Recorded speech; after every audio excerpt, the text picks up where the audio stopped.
ভাবা যায় বিশ্বকাপ ফাইনালের একটি টিকিটের মূল্য বাংলাদেশি টাকায় ৯ লাখের বেশি। ব্রাজিল বা আর্জেন্টিনার গ্রুপ পর্বের ম্যাচের টিকিটের দাম ৩ লাখ টাকারও বেশি। ফলে এবারে বিশ্বকাপ খেলা দেখার স্বপ্ন সাধারণ মানুষের জন্য অনেকটাই ফিকে হয়ে গেছে। বিভিন্ন আন্তর্জাতিক সংবাদ মাধ্যমের প্রতিবেদন থেকে জানা যাচ্ছে এবারে বিশ্বকাপের টিকিটের দাম ফিফার ইতিহাসে সবচেয়ে বেশি। বিশেষ করে গত কাতার বিশ্বকাপের তুলনায় এবারে টিকিটের দাম বেড়েছে প্রায় ৪০০%। বাংলাদেশি টাকায় হিসাব করলে এই টিকিটের দাম শুনলে যে কারো চোখ কপালে উঠবে। ফিফার অফিসিয়াল সাধারণ ক্যাটাগরির টিকিটগুলোর দামই শুরু প্রায় $120, যা বাংলাদেশি টাকায় প্রায় ১৪,০০০ টাকার মতো। তবে কেউ যদি আর্জেন্টিনা, ব্রাজিল বা বড় কোনো ম্যাচ দেখতে চায় তবে গ্রুপ পর্বে একটি সাধারণ টিকিটের জন্য গুনতে হবে $410 থেকে $২৭০০ বেশি বাংলাদেশি টাকায়, যা প্রায় ৪৮,০০০ টাকা থেকে শুরু করে ৩ লাখ টাকার ওপরে। আর যদি স্বপ্নের ফাইনাল ম্যাচের কথা বলা হয় তবে সাধারণ ক্যাটাগরির টিকিটের অফিসিয়াল দামই $১৫০০ থেকে শুরু করে $৭,৮০০ পর্যন্ত নির্ধারণ করা হয়েছে বাংলাদেশি টাকায়, যা দাঁড়ায় $৯.৫ লাখ টাকার বেশি। জেটপ্যাক গ্লোবাল নামক একটি বৈশ্বিক ভ্রমণ ও ক্রীড়া সংস্থার তথ্য মতে ২০২২ সালের কাতার বিশ্বকাপের তুলনায় এবার টিকিটের দাম অস্বাভাবিক রকম বৃদ্ধি পেয়েছে।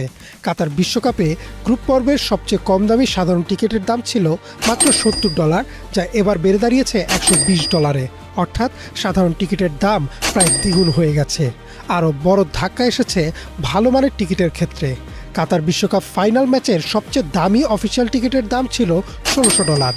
অথচ এবার বিশ্বকাপ ফাইনাল ম্যাচের সেই একই মানের টিকিটের দাম নির্ধারণ করা হয়েছে প্রায় $৭,৮৭৫।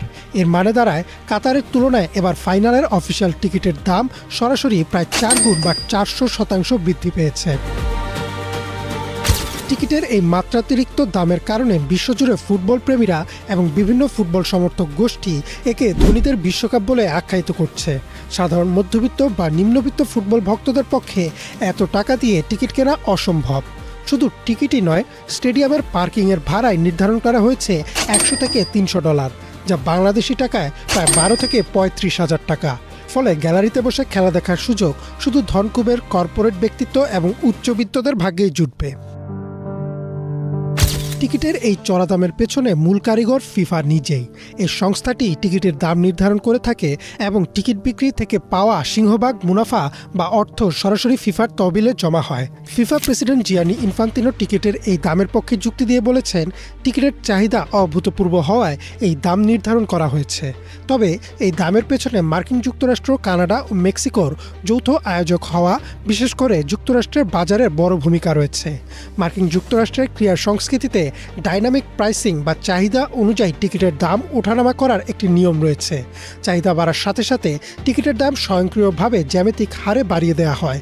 তাছাড়া আমেরিকার স্টেডিয়ামগুলোর অত্যাধুনিক সুযোগ সুবিধা এবং সেখানকার মানুষের উচ্চ ক্রয় ক্ষমতাকে মাথায় রেখে ফিফা এবারের টিকিটের দাম নির্ধারণে চরম কর্পোরেট মনোভাব দেখিয়েছে বলে মনে করছেন বিশ্লেষকরা। ২০২৬ বিশ্বকাপে দলের সংখ্যা বেড়ে ৪৮টি হওয়ায় ম্যাচের সংখ্যাও বেড়ে ১০৪টি হয়েছে। সিটপিকের একটি ডেটা অ্যানালাইসিস থেকে জানা যায়, টিকিট ছাড়ার সাথে সাথেই প্রায় ৫০ কোটিরও বেশি টিকিটের আবেদন জমা পড়েছিল। ফিফা সাধারণ মানুষের ক্ষোভ কিছুটা প্রশমিত করতে মাত্র $৬০ বা ৭,০০০ টাকায় কিছু টিকিট বরাদ্দ রেখেছিল। তবে বিবিসি সহ অন্যান্য আন্তর্জাতিক গণমাধ্যমের প্রতিবেদন মতে সেই টিকিটগুলো সাধারণ জনগণের জন্য উন্মুক্ত ছিল না।